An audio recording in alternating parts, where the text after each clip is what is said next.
Okay, hello. So I would like to introduce you to Lab 4.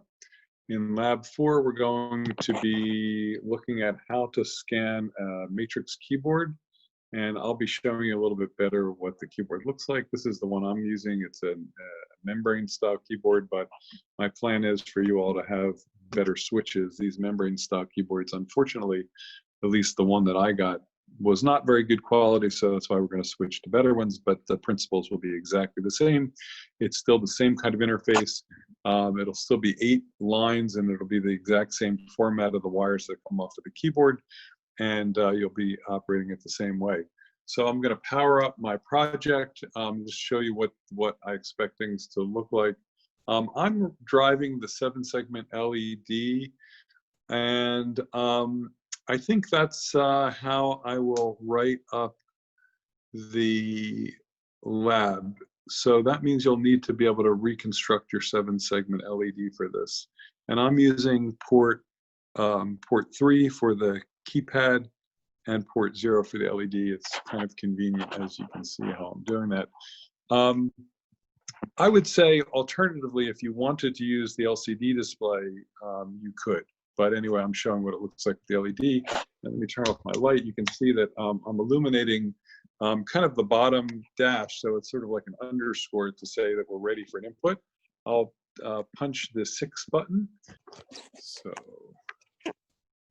all right, so that was the 6 button, the 5 button, and so forth. And what I want you to do is try every button. I light up the LED for a period of a second or so. I turn it off for a little bit, and then I put the underscore that shows that you're able to enter a new number. So you can't enter a number until the underscore is illuminated. And I could hit every button on the keypad.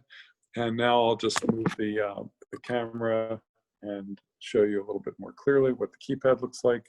And there are these 8 wires off the keypad, and they just go into a port directly.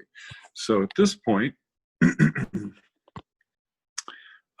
let us move to the project. Actually, let's look at the handout. This is showing the schematic of the keypad. The keypad has these 8 wires. I guess I can just blow things up a little bit. Yeah. So it has 8 wires. The pin numberings, well, on the board it has 10 holes in the board, but the center 8 are the pins that are going to be mounted, 1 through 8. And pins 1, 2, 3, 4 are column 1, column 2, column 3, column 4. Pins 5, 6, 7, 8 are rows 1, 2, 3, 4. And you can see what we mean by rows and columns. So pin 1, there's essentially pin 1 is connected to every switch in the first column. So it says C1. So pin 1 is connected to every switch in the first column. Pin 5 is connected to every switch in the first row. So if button 2 is depressed, that will connect wire 2 of the interface to wire 5 of the interface, for example. And what we're going to do is we're going to make, and it's arbitrary how you want to drive this, but we're going to scan the rows and the columns.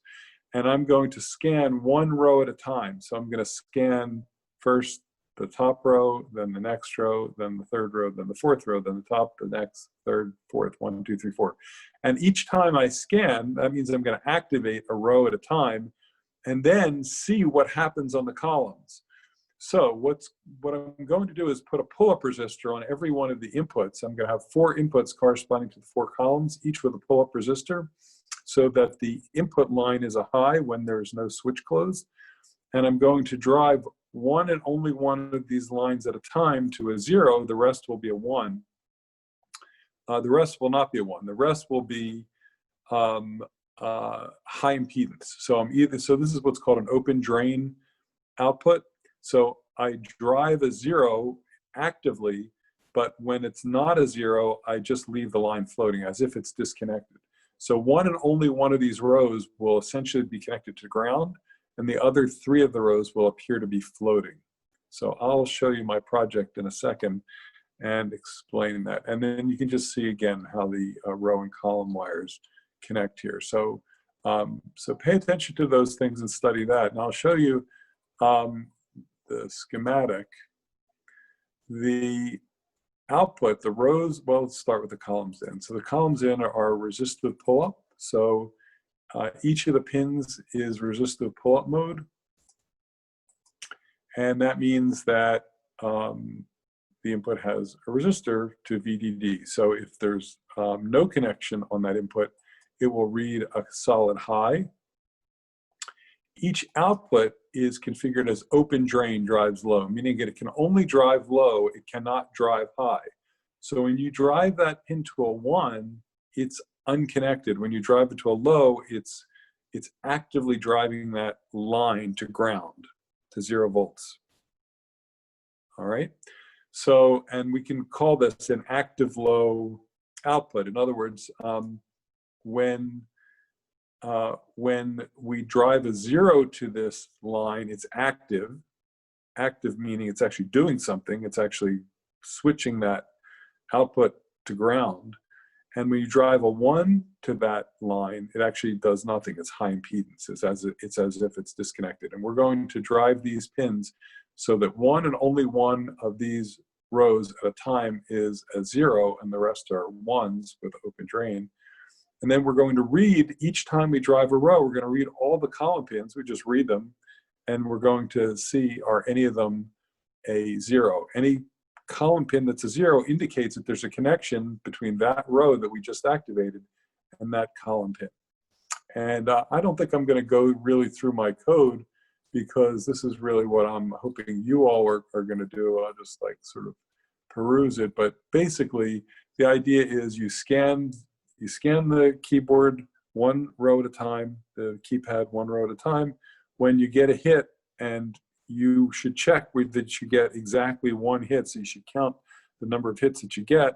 Our goal is to do nothing if you see more than 1 hit, and then just display the character relative to the character hit. So I think I'll leave that there, and good luck to you. Hope you learned something and find this enjoyable. Okay, bye.